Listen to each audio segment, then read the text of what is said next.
what I'd like to do at this point, I'm sorry, is ask Linda Bezos to introduce our next presenter, Alexandra, give me a second, Alexandra Piñeros Shields. And Linda, I think you were able to unmute earlier. I don't know if you still are. If not, I'll try and find you. Where are we?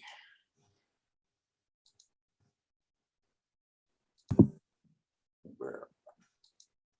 Linda? Oh, there you are. Okay, that's true. There you go.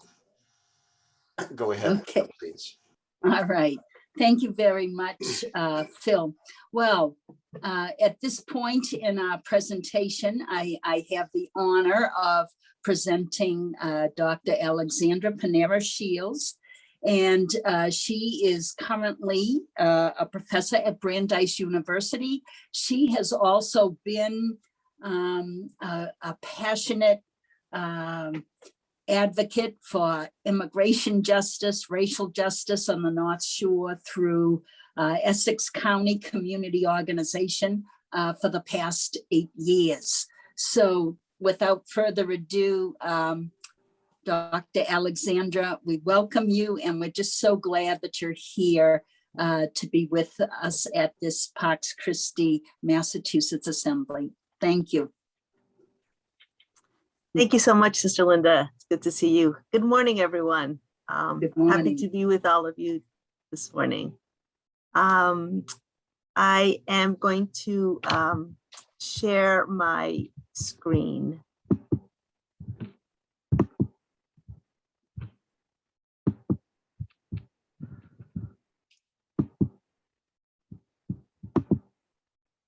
Okay. Is everyone seeing that? It's coming through very well. Great. So I wanted to talk today about the work of ECHO, the Essex County Community Organization, which is a grassroots community organizing organization that is interfaith and interracial and also interclass. And would like to share some of the examples of the work that we've done and also the operating principles that guide our work towards creating the beloved community. So to start us off, I wanted to share a metaphor that we use to help us dissect and analyze the injustices we see before us as an organization. About, I think 20 years ago, I think this book was published in 2000. Two law professors, Lonnie Guinier at Harvard Law School and Gerald Torres at the University of Texas Law School, published this book entitled The Miner's Canary: Enlisting Race, Resisting Power, and Transforming Democracy. And in that book, they argue that race is like the canary in the mine. So I'm sure all of you know how canaries were used and perhaps in some parts of the world are still used by miners. They take the canary in, and because the canary's respiratory system is more sensitive to the toxicities of the mine, if the canary dies, the miners know that they need to leave the mines. Otherwise, eventually they can die as well. And so what these authors say is that the canary, that people of color are the first to experience the political and economic toxicities of society. But there's nothing wrong with us, right? There's nothing wrong with the canary. The problem is the mine. And so the work of ECHO is to address the conditions of the mine in terms of race, in terms of class, and sometimes also gender. And we'll talk a little bit about that later. And so we, the reason why this is so important is that most of our social policies the social policies in this country are targeting the canary. They're about fixing the canary. They're about putting a gas mask on the canary. It is very rare to have social policies in this nation that deal with the mind. It's much harder to change the mind. And so we are constantly asking ourselves, because we have limited resources, we're a small nonprofit, how do we focus on the mind? And of course, the canary needs help. Of course, we need food programs. Of course, we need housing. And of course, we need adult basic education. Those are good things. But those are gas masks on the canary. Until we change the mind, we're not going to make significant difference. And so I like this metaphor because in a very quick way, I can shift the unit of analysis from the individual to the structural or the systemic, which is the mind. So our first operating principle is exactly this, that race is a diagnostic tool. And I've just explained that to you. And I want to share a story. And it's a story about policing in the city of Lynn. In the fall, right after Michael Brown was killed in August of 2014 in Ferguson, Missouri, the Black leaders of ECHO, so ECHO, as I said, is an interfaith organization. It is made up of 40 congregations, Christian and Jewish. Sometimes the mosque is involved and other times the mosque is not involved. And the Black congregations made it very clear to the rest of us that that Ferguson was not an anomaly, that issues like similar issues occurred in the city of in the city of Lynn. And so as in an assembly, the whole membership decided that we would work on issues of police misconduct in the city of Lynn. And to start off, after we did some research, we decided that the first thing would be to have the police train on implicit bias. And so a small group of clergy, including some of the ones in the picture here, the Black minister, female minister with a scarf, Reverend Viola Buchanan, and two, I don't know, left and right. So then there's a white man with a red red tie, and that is the police chief, Kevin Coppinger, who is now the sheriff of Essex County. And then next to him is the Reverend Dr. Kirk Jones. We are in his congregation, Zion Baptist Church. You will see a Catholic priest. On the other side of the picture, next to the US flag, is Father Brian, who at the time was the chair of the board of directors of ECHO. And this picture is a picture of an assembly we had at Zion Baptist Church. And it was the result of about 1.5 years of work. And it took us 1.5 years to get him to agree to come to this assembly. There was small meetings of clergy, Black and Latino and white clergy, Catholic clergy, Baptist clergy, over months to try to convince the chief of police to engage in an assembly and a conversation over issues of race and police misconduct and excessive use of force, which I take the professor's comments to heart. It's a really good point he made about what using those terms and what that means. But in any case, those were the things we were thinking about. The first time, the first assembly was, he withdrew from writing a letter to Father Brian, saying that he didn't like the flyers we had because we talked about filling the church. We asked people, please come to church. We need to fill the church because we want to show our power. And so he pulled out, and in the letter to Father Brian said that he did not want to, he would not be bullied by the clergy. So it was very contentious. So in this meeting, we asked for two things. First, that he hold implicit bias training of all of his police force, that he include the community in that training, because there's a lot of research that shows when police train with their officers, with community members, that the results are much better, that if they are just talking amongst themselves, they don't realize the impact. But when they're talking to members of the community, they get a sense of the impact of their policing, and community members get a sense of the experiences that police officers have to deal with, the fear that anybody on the street can have a gun, which is very real, right? And he said no to both of those. His response was, we do what the state of Massachusetts already requires of us, and they require some of this type of training. And so we are complying with all of the requirements, and we will not. And so it was a year and a half of work, and we were at a standstill.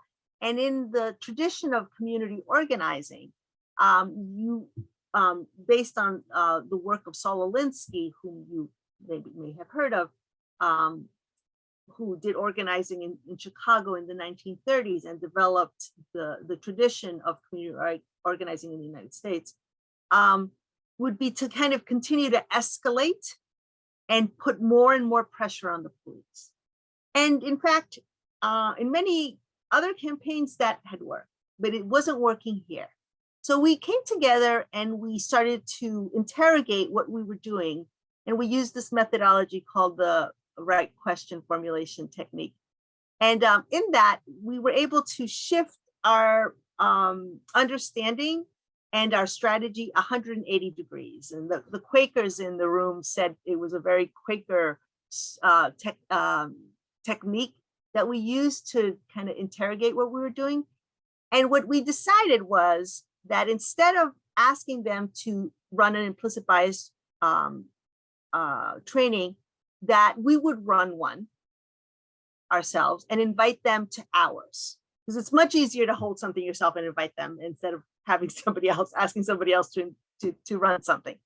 So as people started to imagine what that would look like, they fell into their routines and the repertoires of and the rituals that they usually use. And so they said, well, we'll start off the meeting with having testimonies, because that's what we always do. We always have testimonies and personal stories. And then said, yeah, but what will they be about? And somebody said, well, if we're saying that we're going to hold an implicit bias training for ECHO, then the stories have to be about the ways that we have internalized racism. And everybody's like, okay, yep, that's true. And so on the 14th of July in 2015, we had, in April, this was April. And we decided not to have it in a Black Baptist church, but we had it in a white Catholic church because Coppinger is Catholic. And so it was hosted at Sacred Heart Church in Lynn. And we had a Black minister, a Latino man, and a Catholic woman from that congregation, each tell stories of ways in which they had acted with racism and how they were not proud of that. And the stories were really powerful. And I don't have a lot of time, so I'm not going to share the stories, but I've just published an article about this, which I can share, and then perhaps it can be disseminated. And so after the stories were told, then the Black minister, Reverend Viola, said, so clearly we need implicit bias training. And we think that the police department also needs it. We think we all need it. And so we would like you to come to our meeting, to our training. And we've hired this very famous law professor from Rutgers University, who's a national trainer on implicit bias in policing, and she's going to be running it. So we want to invite you. Will you come? And we were ready for no, because for a year and a half we've been hearing no. And Chief Coppinger said, yes, of course we'll come. And then Reverend Viola said, and the trainer wants you to assign one of your captains to help design the training, because she wants to construct it with you, with the police. Can you assign someone? And he said, yes, absolutely. And he gave us Said, Captain Vale, excellent. And can you give us a date? Yes. And took out his calendar and he gave us a date. And the date was July 14th. And here you have a picture at the end of the presentation. He allowed press to come in. And here he is with Reverend Adrian Berry, and the reporter is interviewing him. And a number of times he talked about having a really rocky start with Echo and a really difficult time with Echo. And but then he said, and then we had a great meeting in April, and that's why we're here today. And so I jumped in and I said, Chief, can you tell me what happened in that meeting in April? And he looked at me, and without blinking an eye, he said, you saw us as human beings. You saw us as human beings, right? And so it was a great lesson for us, people of faith, an organization is made up of people of faith who were using our moral high, self-righteousness perhaps, and thinking that we had nothing in common with them. It was very dichotomous, like us and them. And when we shifted and understood, not that we condone any of the violence that the police conducts, but that they are human beings, and that in order to resolve these issues, we actually have to work together. It made all the difference. And so that was a while ago, but since then, we've been running every year implicit bias trainings. This is a rally we had starting at the courthouse in Salem. And then because of COVID, we used our cars and we went from Salem to Lynn to the Lynn headquarters, police headquarters, after the murder of George Floyd. And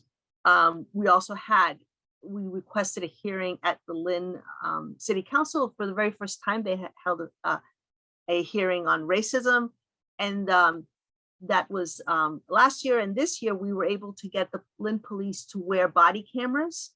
And in July, that was in May, and in July, the mayor agreed to put $500,000 into an unarmed crisis response team, so that when there's a mental health emergency, the police don't show up with guns.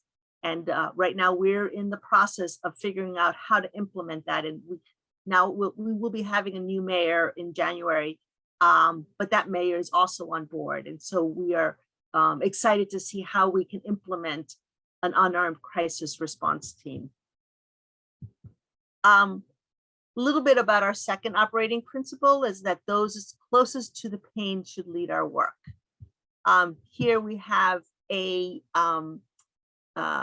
group of undocumented women who are leaders in ECHO from different congregations whom we have supported. And because immigration, all the work around immigration reform has failed both at the state level, we still don't have driver's licenses, we don't have the Safe Communities Act, and at the federal level as well.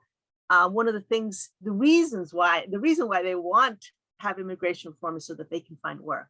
And so we decided, they decided that they wanted to create their own work. And so we exposed them to the idea of worker cooperatives. And so they have created Shine Together, which is a cleaning, house cleaning, business cleaning service, and they are running it themselves. Along the lines of immigration, which we understand, so we understand the system of mass incarceration of people in this country as a system that is manifested both in the criminal injustice system as well as in the immigrant detention system, right? That they're part of the same dynamic of profiting off the bodies of Black and Brown people. So when we were talking about the driver's license bill a couple of years ago, the immigrant leaders said, in our countries, we often have children also in our protests. And so they organized this children's march at the State House for Immigrant Rights for the driver's license. And here are some of the children. We had children from very, very young all the way to many, many high school students as well. And in the back, you see one of the rabbis. Here is the entrance to Governor Baker's office, who has opposed immigration, both driver's license, and he's publicly said he would veto a driver's license bill, and also the Safe Communities Act. And here's all of these individuals are clergy. Some Catholic clergy here are included, and many other denominations, as well as some a number of rabbis. And there's about 35 clergy who sat all day at the entrance while the children were marching through the State House to demand, and delivering about 300 letters from high school students in Lynn asking for immigrant rights. And so that's part of the third principle, is about the democratic participatory decision making, because we believe that it creates ownership, right? The folks, so we are constantly making sure that we stay away from this idea of charity, and we are talking about justice. And justice for us means that those who are the most oppressed are owning the work. We also think that when people who are closest to a problem own the work, that there's innovation in a way that we would not have if it were people who were somewhat distant from the problem. We have often here are Black and Jewish clergy and some staff there testifying at the State House. And then finally, and we have actually 6 operating principles, but I only wanted to share 4 with you because of time. And it's about community, that we believe that power and liberation are unleashed in community. And here we have an example of that. So the immigrants, this was right before the last presidential election. Or maybe not, I guess not. It was, yes, that's right. Yeah, right before the, so in New Hampshire, there were, all the candidates were there, all the presidential candidates. And so we wanted to infuse immigration injustice into the discourse in New Hampshire, presidential discourses. And so we decided to, and when I say we, immigrant leaders, undocumented leaders decided to do a, in Latin America, there's often funeral processions. And so they decided that they wanted to do a funeral procession. That year, 7 children under the age of 14 died in immigrant detention. So we had an artist make a coffin. So the clergy are kneeling next to a child-sized coffin. And we had a Jewish ritual of mourning at the JFK building. So this is in Boston at the right in front of the JFK building. And then we carried that coffin for 7 days, stopping each day in a congregation from here all the way to New Hampshire, to the Dover Detention Center in New Hampshire. And we got press across the country, and the clergy carried the coffin on their shoulders all those miles. We had over 2,000 people participate, and not everybody walked all those days. People took turns. It was a very powerful ritual of protest. This is these are Catholic leaders, Latinas, who we were doing a process in front of Governor Baker's house on the lawn of one of our congregations, First Church Swampscott, which happens to be across the street. And they said they wanted to bless the governor's house. So there they are blessing the governor's house.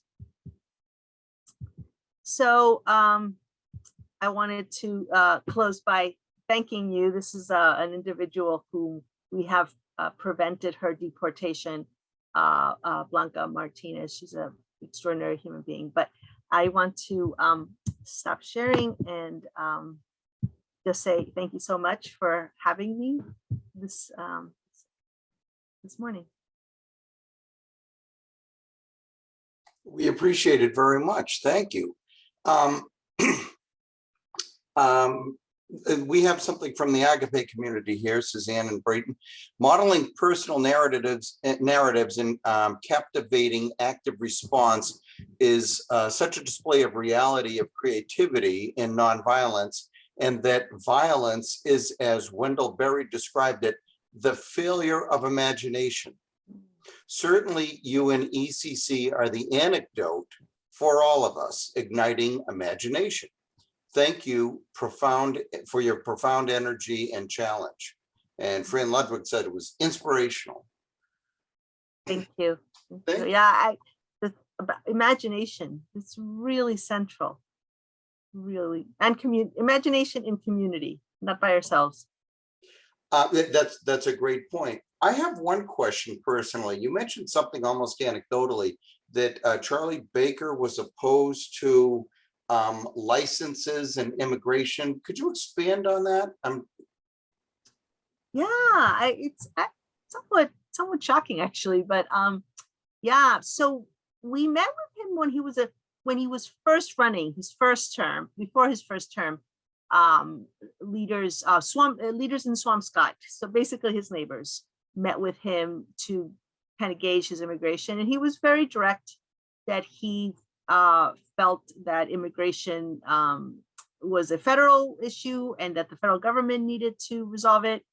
And we pointed out that about 18 states in Massachusetts, 18 states in the country have driver's licenses, and that it's a public safety issue, right? I don't want to be I mean, every state has driver's license. I'm sorry, I don't get for undocumented people. For undocumented. So 18 states allow licenses for undocumented. Yes, thank you. I made, sorry, I didn't clarify that.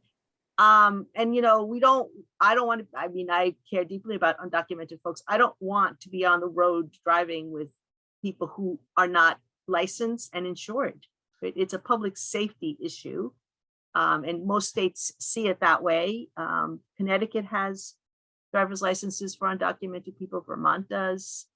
So ostensibly, there are people driving from those states across Massachusetts without driver's license. So, but he's opposed to it, and it's really central. The reason why it's so important is from the position of an undocumented person is that it's really hard to live in the United States. Unlike in other countries where there's a lot of public transportation, the United States is not that way. And so, in order to get to work, to get children to the hospital, I just was thinking of a hospital story. There's a number of hospital stories that we have heard of, but doctor's appointments, school, it's really important. And it is when you get pulled over and you don't show a driver's license, then that's how it's the link, it's the entry point into the detention system, because then the police notify ICE. Right. And so one of the things ECHO has done has worked with, a number of cities, but we succeeded in 4 cities in Essex County to get sanctuary city ordinances where the police can, set your driving without a license, you go to the judge, but that they don't call ICE. So because that's discretionary, that's not the law. They don't have to call ICE, but they often do. But not having a driver's license is the cause of families being separated through detention and deportation. Sadly, one way or another, we've sort of, as a backdoor approach, instituted a national ID. And I did a little consulting for the registry. I couldn't stay that long. I lasted a few weeks and I had to leave. But it effectively, what happens is if you're applying for a license, they go in and they query the national database, and they go to the Department of State. And if you don't have a valid passport and a valid visa, then you're denied a license. And in many cases, in some states, they actually notify ICE at that point, even though you're applying and are refused. And it's the closest thing we have to a national ID at this point. Effectively, it is. But I would be interested in looking at those 18 states, because this was a federal mandate. I bet you a lot of those 18 have abandoned that, sadly, of allowing undocumented workers to obtain driver's license, because the federal mandate with that real ID thing now, that all means that every time you issue someone a license, they either have to emphatically prove that they're a US citizen or show that they have a documented right to be here. And Has the real ID been, I know they're working towards it, but has it been implemented already? 2 years ago in Massachusetts, yeah. Sadly, that was, and remember that whole thing when it went live, there were all these delays at the registry and so on and so forth. But whether it's an actual license or you're trying to get an ID through the registry of motor vehicles, it's the same rule that applies. And they try to go out to, they go to the Department of State database and they just say, hey, is this guy from Guatemala, is this person really allowed to be here? But I'm also noticing we're getting over time. And there are a couple other questions in here. So let's, but we really don't have the time right now. Could I ask you this? Could you respond to these questions in the chat individually, just so that we keep on time? Would it be possible for you to do that? Sure. I thank you. You've been very cooperative today. I mean, because we had to move you around and delay you. So thank you so very, very much for adjusting and being accommodating. We really, really appreciate it. You're welcome. Thank you so much, everyone, for having me. And thank you. And it's almost still a little after 11:45. So